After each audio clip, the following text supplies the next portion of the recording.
What is going on, guys? This is the Purple Code TPC with your boy SK, and I am here on YouTube. We finally made the transition over here to YouTube from Facebook. Myself, Rick Sosa, will be doing daily videos, if not daily videos, every other day on the Minnesota Vikings. So be sure to hit that subscribe button if you haven't already to the Purple Code YouTube page. So I appreciate you guys tapping in. We got a huge game this week. Huge game. Sunday Night Football on Halloween against the 5-1 Cowboys. They're coming in with all the confidence in the world. Dak is having MVP type numbers. Zeke is looking like his rookie year again. Defense is looking a whole lot better for these Dallas Cowboys. So the Minnesota Vikings got their hands full this Sunday night. And on top of that, we have the whole Kirk Cousins primetime spiel that we've been hearing since he's arrived in Minnesota. But there's some other storylines that we need to kind of discuss here. And one that sticks out to me particularly, especially going up against guys like CeeDee Lamb, Amari Cooper, Cedric Wilson, who's actually having a really good year for the Cowboys, is that Patrick Peterson is out. He's going to be out for the next 3 weeks. Probably the toughest stretch of games that we have throughout the season. Patrick Peterson is going to miss. And it starts with this Cowboys game. And we're really going to miss him against this powerful, very powerful Dallas Cowboys offense. Now, next man up.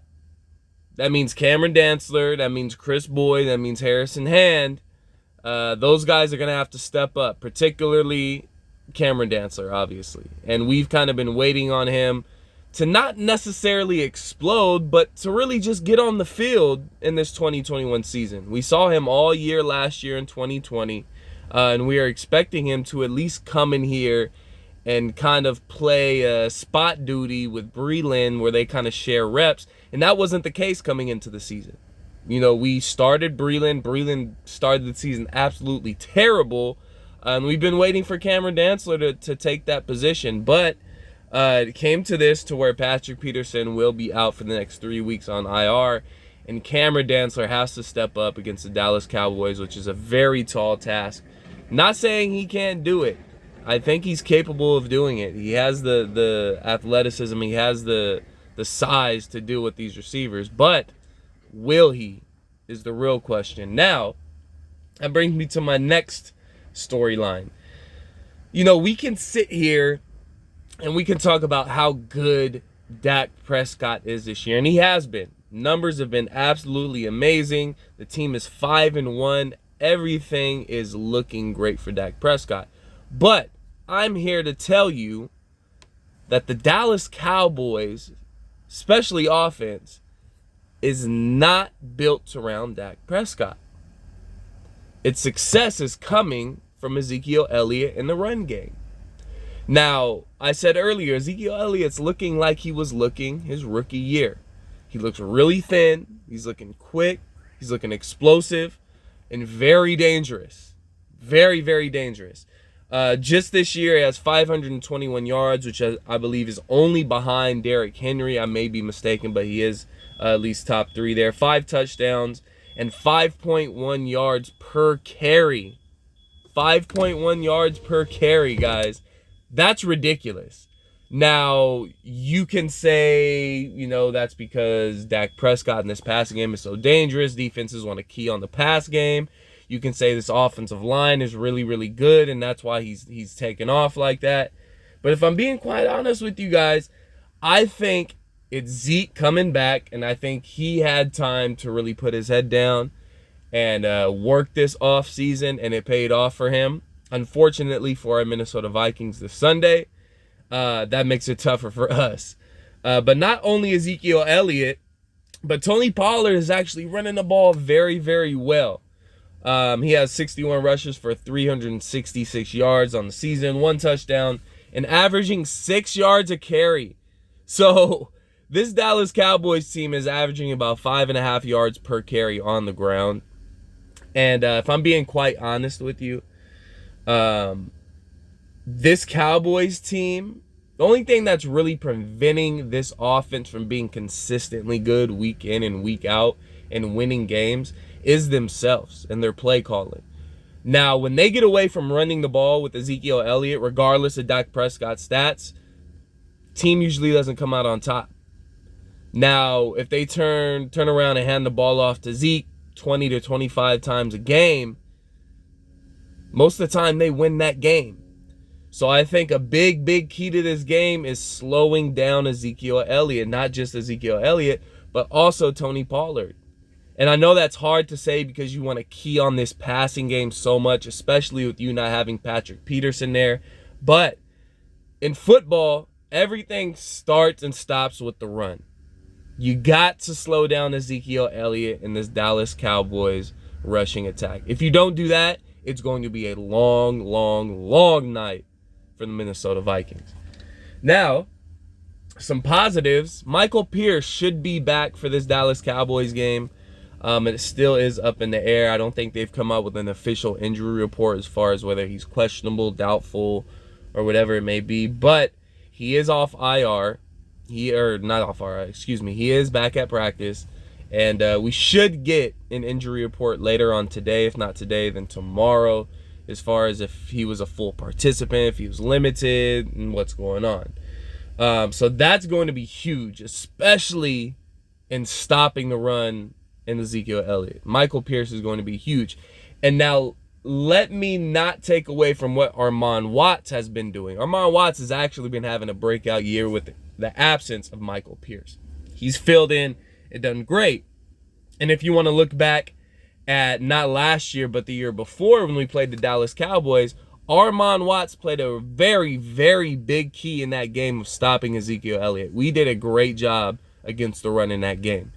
And that had to do with Armon Watts stepping up against the run.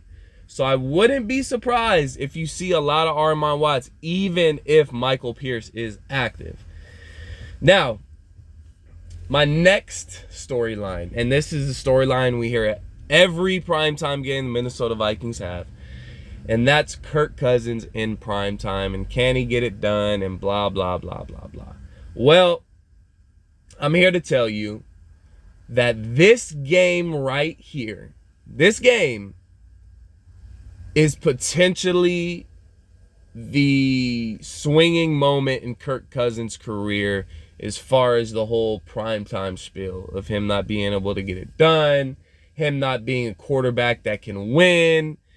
I think this game, if he's able to pull this out and do what he's been doing all year long for this Vikings team, driving them downfield, putting them in position to win the game at the end of the game, which he's done in 5 of the 6 games in the 2021 season outside of the Seattle Seahawks win, which was 31-17 or something like that.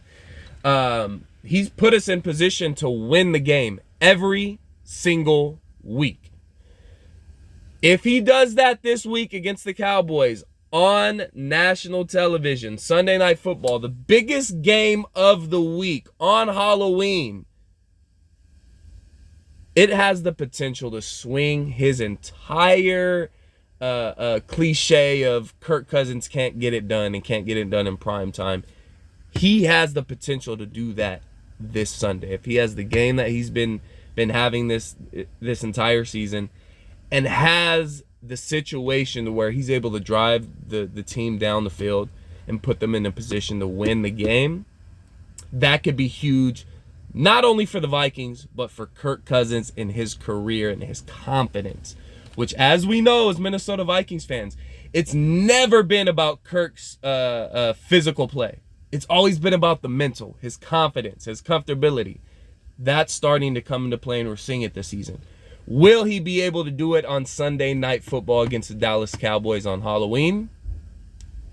We shall see. So, I usually give my prediction, but I'm going to wait till Sunday to do all that. But, little tidbit here. Kirk isn't as bad on Sunday Night Football as you think. His whole primetime woes have all kind of been on Monday Night Football.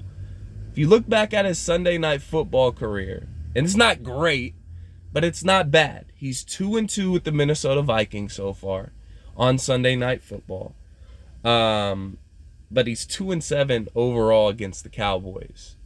1-1 in Minnesota, dropping one last year against Andy Dalton and the Cowboys, but beating Dak Prescott and the Cowboys on Sunday Night Football the year before in Dallas. So, don't get caught in the narrative that Kirk can't get it done, because this game right here may be the game that he swings that national media narrative.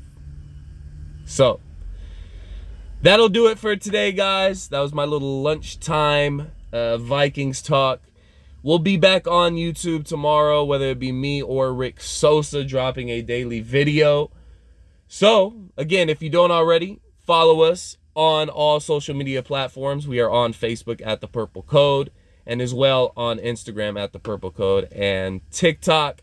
We are on Twitter at The Purple Code 1, and then obviously here on YouTube at The Purple Code. So appreciate you guys tapping in. See you soon. Skol Vikes.